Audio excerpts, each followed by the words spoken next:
So Title Update 2 is finally out in the wilds now, and naturally I have some thoughts on it. As I'm sure you're all abundantly aware by now, but Title Update 2 sees the return of not one, but two fan-favorite monsters. The sea leviathan from Monster Hunter Tri, Lagiacrus, finally makes his long-awaited return, after having missed out on 5th generation entirely, as well as the flying wyvern from Monster Hunter 4 Ultimate, Seregios. Now the purpose of this video is twofold. One is to go over and review the new content added in Title Update 2, and the other is to serve as a follow-up to my previous video, and more specifically, to address and also respond to some of the comments that I received, as there was surprisingly quite a few, far more than my previous two videos anyway. And not only that, I also gained more than 100 subscribers from just my previous video alone. So I'd like to say thank you to anyone that decided to subscribe to the channel, as your support is appreciated. But why stop there? Let's see if we can't get another 100 subscribers from this video as well. Let's up those numbers! And if by chance you're a Wilds enjoyer and you clicked onto this video with the intentions of hate watching, don't worry. Despite the title and thumbnail, I also have some positive things to say about this update as well. So with the introductions now out of the way, let's get into it. Coming up next, my very own Avis unit. Coordinated by yours truly, Gemma. Feast your eyes on a hunter fit to pluck a rock from the skies. Gathering the materials was a pain. Hey, come on! They don't need to know that. Now before we actually get to Title Update 2, let's first get those comments out of the way so we can go into the update with a clean slate. So our first comment reads, I actually enjoyed Wilds, but I understand all of your complaints, and the walking sections are better than MHW sections in my opinion. I assume he means World. And yeah, Rise was my favorite. Also, Eric is a boy. WTF? Well, Death Defier Games certainly isn't alone because I received a couple other comments stating that Eric is a man, and in fact not a woman, as I most certainly implied. And while I won't go as far as to say that Death Defier is wrong in pointing this out, I will add that just like with any other femboy, Eric is an honorary female.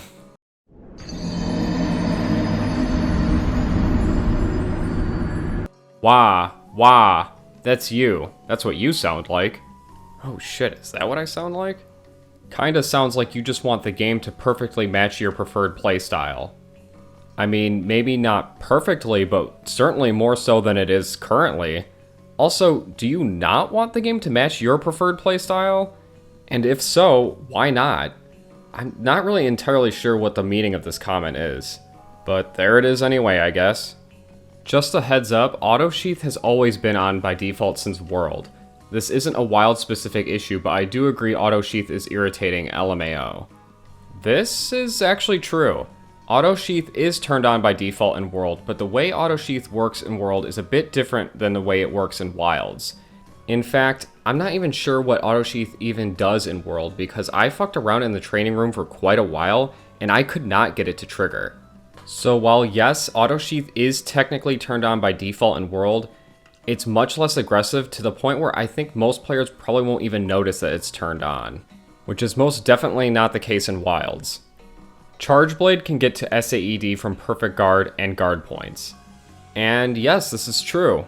In fact, there's a few points in my previous video where I went into an SAED out of a Guard point, but to be fair, I didn't bring this point up. And the reason I didn't bring this point up is because the Guard points are far more situational. Going into an SAED out of a Guard point is essentially a counter, and in order to perform a counter, you need the monster to attack you. This doesn't exactly help you when the monster is down or toppled, as there were several points throughout my playthrough of Wilds where I toppled a monster but I wasn't able to actually get to the SAED before the monster got up, which ties back into my whole point of the SAED taking too long to get to. But there's at least one commenter that seems to know where I'm coming from. Everyone gaslit me about Charge Blade being an improvement in this game for months, and I'm so happy people are finally admitting that borderline all the changes are miserable and make the weapon so much worse, and everyone just goes, Kya, but hitting the big juicy circle move that makes me go wowzers is so cool, it must be better. And then they bring up the stupid MFing dumb stinky fart garbage overcharge files that end up not changing how you play at all. Also, they made guard points doo-doo poopy. I hate this weapon. I miss my big sword and shield axe spinny wife weapon. Well, I don't know if I could have worded it quite so eloquently myself, but I definitely understand where this commenter was coming from. Capcom low-key butchered this weapon, and having people gaslight you into thinking that they somehow didn't is definitely frustrating. And this next commenter is so confident in what they had to say that they left their comment twice. You are a massive disappointment for failing to see the pattern where the last 3 games in this series has been released in an incomplete state like this. Moreover, vanilla Monster Hunter games have always felt like that. Sober up. I don't know how I apparently somehow failed to see this when I literally brought up in my video that Rise launched without a true final boss or an ending until title updates. But my point was that despite Rise lacking some content at release, it still had a gathering hub and arena quests at launch, which is not the case with Wilds. Wilds launched without a gathering hub, arena quests, siege monsters, or anything resembling an Elder Dragon outside of Zoshia, which is simply not the case for any of the other entries in the series. So when he says all vanilla Monster Hunter games have felt like this, I don't know what he means. But we do have one commenter that doesn't seem to mind the lack of Elder Dragons this time around. The only thing I want to point out is that I actually like that there are no Elder Dragons in the game yet. The developers said that they want Elder Dragons to be imposing and threatening again, so I imagine they're being saved for Master Rank. Now, I can see where this comment is coming from a thematic standpoint, but in terms of actual practicality, I completely disagree. Wilds not having any Elder Dragons just means that it has a worse endgame. Wilds' endgame at release boiled down to fighting 2 monsters over and over again, those monsters being Arkveld and Gormagala. Wilds having less endgame monsters means that most of the monster roster is taken up by low and mid-tier monsters, which is certainly fine for the early game, but the most dedicated players will spend most of their time in the endgame, and having less Elder Dragons or endgame monsters will just naturally make that endgame grind that much worse. And I of course decided to save the best comment for last. Almost this entire video, tell me you have no idea what you are talking about without telling me you have no idea what you are talking about. Seriously, there are a handful of reasons why Monster Hunter Wilds is performing worse than previous iterations of the series, but most of the arguments presented in this video are either highly subjective, aka don't speak for a larger demographic, or are just flat out wrong. To which then I responded and said, well, it is an opinion piece, so the entire point is to be subjective, but I am curious to hear what argument I provided that was flat out wrong. And then they responded and said, out of the top of my head, I was in part referring to your comments on the power clash and the effects of wounds on difficulty. Please understand that at this time, I do not remember every point you raised in your video. Well, isn't that convenient? I would also like to add that I wrote my original comment in bad faith. Well, at least they're admitting it. Because at this point, I was simply annoyed by your opinions and their presentation as facts, especially in the first 2 parts of your video. I may have not prefaced every single statement in my video with, in my opinion, but I don't think I ever stated anything as a fact. But he does say especially in the first 2 parts of your video, but funnily enough, this is one of the few points in the video where I actually do preface my statement with, in my opinion. Many players are also not enjoying the game from a core design level either, which, in my opinion, is arguably worse than most performance or optimization related problems. Which, in my opinion, so I honestly don't know what he's talking about. But anyway, he rounds out his comment by saying, I disagree with the majority of them, and to make an example, I feel like the low rank portion in this MH title is the best part about the game, while the high rank just sucks. I must say I was also surprised you did not mention the lack of late game content and the highly criticized Ardean weapons. So you mean there's even more wrong with the game? And just to be clear, I do not attack you as a person and just your statements/opinions and yada yada yada. That's very nice. So this comment went from initially being mad at me for criticizing the game too much to then flip-flopping and being mad at me for not criticizing the game enough. I mean, this is textbook schizo behavior. I don't know if this person is being genuine or this is just an elaborate troll or what, but I found it to be pretty funny either way. But I guess we should probably get to Title Update 2, seeing as that is today's topic of discussion. And I would like to thank anyone that took the time to leave a comment, whether it was positive or negative, as I do appreciate the feedback either way. And surprisingly enough, there wasn't a single comment disagreeing with any of my game recommendations. Nope, not a single one. Well, that's okay. I still love you, Dragon's Dogma 2. But anyway, on to the rest of the video. Alright, so on to Title Update 2. And as I stated at the top, both Lagiacrus and Seregios see a return, but there's a few other features and additions to go over as well. And perhaps most notably are the inclusion of layered weapons, which is definitely a very welcome and highly requested feature.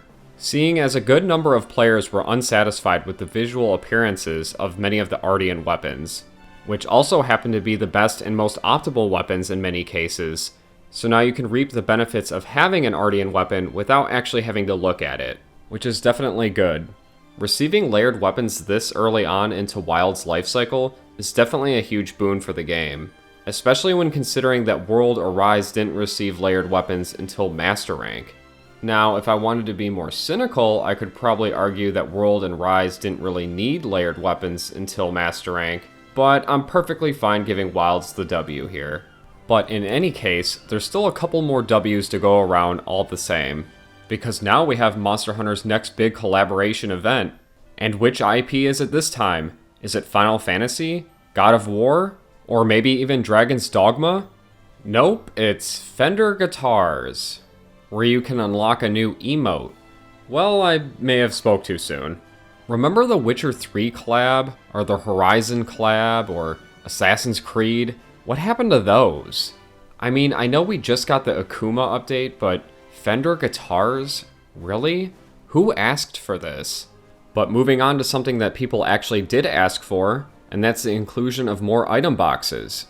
So you no longer need to sit through the same tent animation every time you want to access your inventory, which probably shouldn't have been a problem to begin with, but at the very least it's fixed now.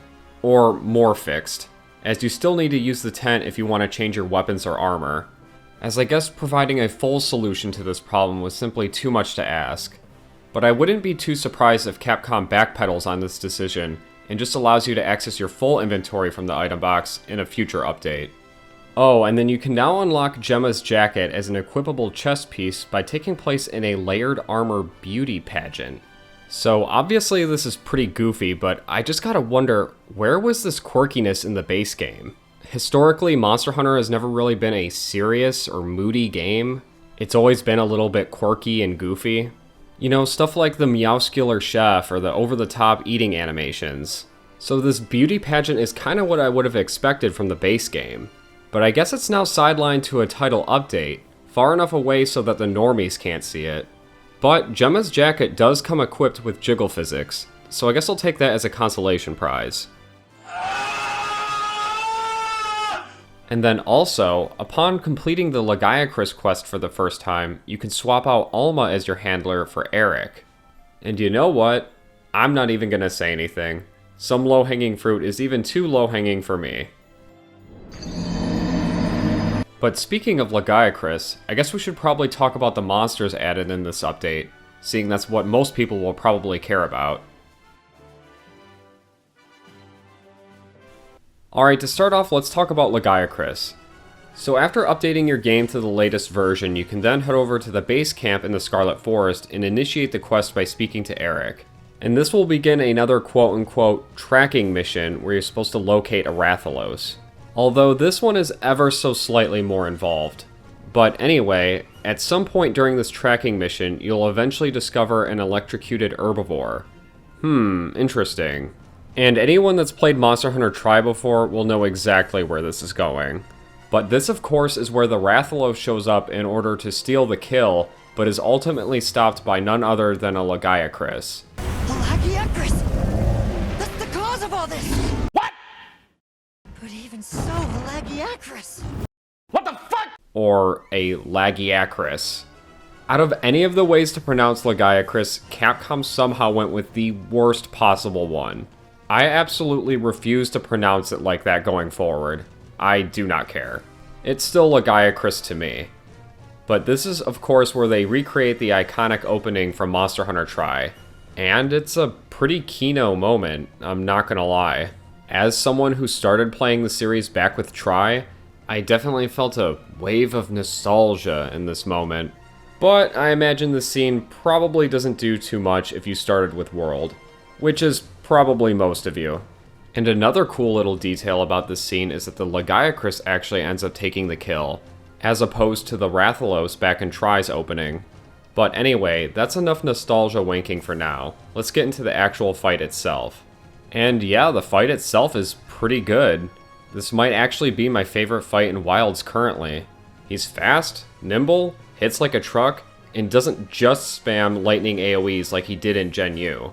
Although he does do that too, of course, but he also has other moves as well. It seems like they even incorporated some of Ivory Lagiacrus' moveset as well, which isn't too surprising considering they did something similar with Mizu and Violet Mizu. So it's probably safe to assume that this will be a trend going forward with any other returning monsters. Oh, and then this fight also has a new power clash, which is definitely a good thing because I quite like the power clashes. But this fight is unfortunately not all sunshine and rainbows because there is, of course, the underwater section, which is undoubtedly going to be the biggest sticking point about this fight for most players. Where, towards the end of the fight, the Lagiacrus will retreat back to its lair and you'll have to pursue it underwater. So underwater combat finally makes a return after an over decade-long hiatus. And so how did Capcom handle it? Did they give us a full underwater moveset for each of the 14 weapon types? Well, no, obviously not, because that would be way too much work for a free title update. So that was realistically never in the cards, so what did we end up with? The Clutch Claw from Monster Hunter World Iceborne. So I think it's safe to say that most people don't particularly like the Clutch Claw, even fans of Monster Hunter World or Iceborne. They'll usually say, yeah, I love Iceborne, but the Clutch Claw fucking sucks. So I'm naturally a little surprised to see it make a return here. But I imagine it was probably pretty easy for Capcom to reuse because most of the work on it was already done. But it's actually somehow worse here, because unlike in World where you can either tenderize or wallbang the monster and then just continue hunting the monster like you normally would, you have to repeatedly Clutch Claw the Lagiacrus over and over again until you're done with this section. It kinda sucks. I didn't mind doing this section once for the novelty of it, but having to do it every time you fight the Lagiacrus just gets old fast. And the fact that Capcom chose this monster out of any of the other ones to lower the drop rate for its materials just exacerbates this problem even further. But it does give you an excuse to farm for materials once again, so I won't complain too much. I just wish this underwater section was a one-time thing and you didn't have to do it every time you want to hunt the Lagiacrus. Sorry, the Lagiacrus! But Lagiacrus isn't the only monster added in Title Update 2. He's also accompanied by everyone's favorite flying wyvern, Steve! And I don't have quite as much to say about this monster as I do Lagiacrus, as we just saw Seregios make a return in Rise Sunbreak, just a couple years ago. And he largely operates the same here as he did there, but there are a couple things that are worth note. So this quest can be initiated by speaking to Nebi in Kunafa, who's a character that I had no idea existed up until now, despite playing through the game twice over. But upon doing so, a Seregios will show up and assert its dominance over a secret. And this fight is already off to a great start because any physical or bodily harm done to the secret is a-okay in my book.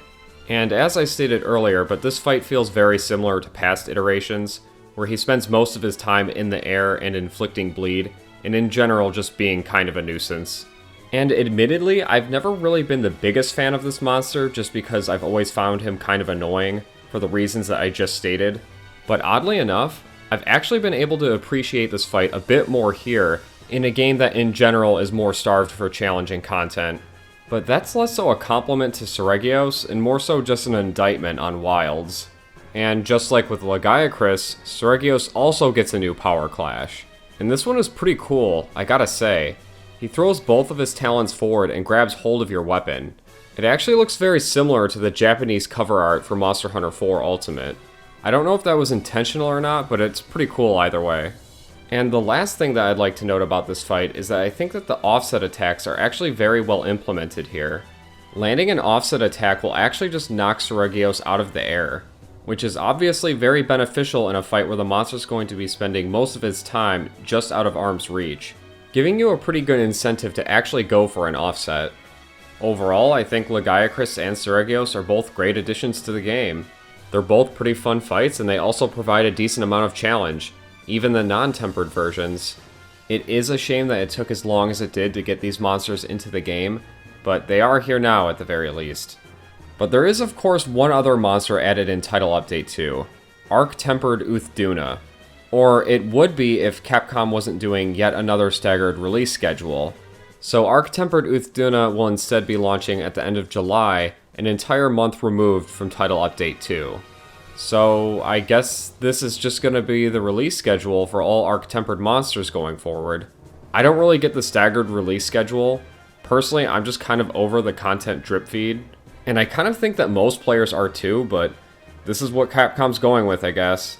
Although they did move up AT Uthduna's release by 1 week, so maybe they are slowly starting to learn that people are just kind of over this content drip feed. Who knows? But one last thing that's worth mentioning is that this update actually has pretty good synergy between its monsters. As Uthduna is of course weak to thunder, so there's actually pretty good incentive to sit down and grind out for a Lagiacrus Sapphire to make that final upgrade on your laggy weapons.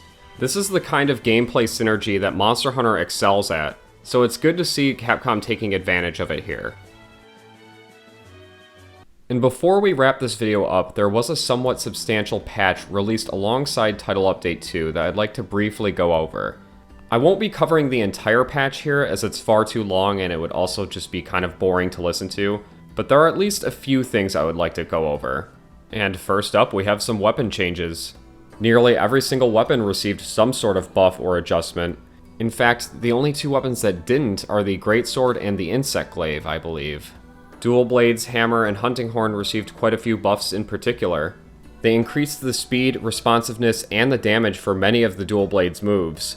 They added an offset effect to a couple of the Hammer's moves, as well as increasing the overall damage of the charged Big Bang. And they also increased the size of the hitboxes for the Hunting Horn's Echo Bubbles. So there are some pretty solid weapon changes all around. But there are some weapon changes that are of interest to me in particular, and that is of course the Charge Blade, which I was very vocal about my displeasure with some of the changes that Capcom made to this weapon in my previous video. So let's see if they finally did right by this weapon. And our next change of note is that file damage has received a buff across the board, making the whole song and dance you have to go through to get to the SAED slightly more worth it.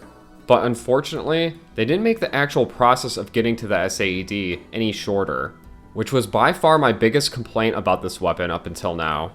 I honestly would have rather them just kept the file damage the same if it meant getting to the SAED out of a shield thrust like you could in previous iterations. I mean, these buffs are better than nothing, but this weapon is still kinda cooked if you ask me. But moving on from weapon changes, they've apparently adjusted how often monsters will discover pop-up camps. Now, it doesn't really specify if they've either increased or decreased how often this will happen, but it seems like they've actually reduced it, as most of my pop-up camps have barely been destroyed since installing this update, which I'd categorize this as another good change because a lot of the pop-up camp locations felt utterly pointless, seeing as a good number of them would almost immediately get destroyed. And this next change I couldn't even believe at first, but they actually increased the responsiveness of the secret when calling it. So it'll come and scoop you up even faster now. This was one of the few areas in my previous video where I actually defended Wilds. I said that the secret recovery wasn't just an unlimited wirefall because there was at least some delay between when you call the secret and it actually picking you up. But now that they've reduced that delay with this patch, calling it an unlimited wirefall just doesn't seem too far-fetched anymore. Out of any of the balance adjustments they've made in this update, this is by far the most baffling. I mean, I guess they just really want this game to be on ultra easy baby mode, but at the same time, both Tempered Lagiacrus and Seregios are by far the most difficult monsters in the game currently. More than ever, it feels like Capcom just doesn't know the direction they want to take this series in. And what would normally be the most notable part about this patch is that PC performance has finally been improved, as they've apparently reduced the amount of VRAM consumed when streaming textures. And the reason I say normally is because apparently performance is actually worse now for some players. I don't even know how that's possible, but at this point, it seems like PC and Capcom games go together as well as oil and water do. I mean, at this point, Capcom should maybe consider bouncing out of the PC market entirely. I know a lot of you PC bros aren't going to want to hear that, but at this point, something's got to give.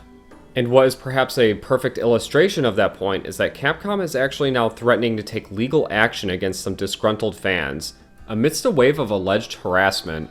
And while I obviously don't condone any type of harassment, as it is only a video game at the end of the day, I also can't help but wonder if these are good optics for Capcom.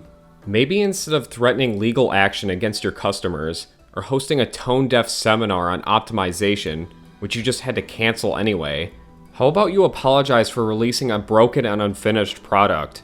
Or even better yet, how about you actually just fix your game? That seems like the most logical option to me. But maybe I should tread lightly, because Capcom might actually sue me for implying that they should apologize. And for as absurd as that may sound, I'm unfortunately not even joking. At this point, Capcom is just fully embracing their villain arc. But hey, at least Laggy's pretty fun. Shot set.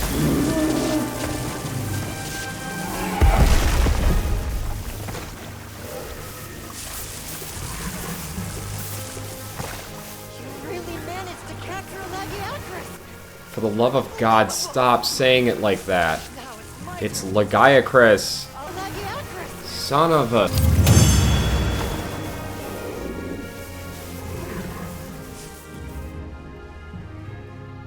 So the question that I'm sure is on everyone's minds, do I recommend Title Update 2?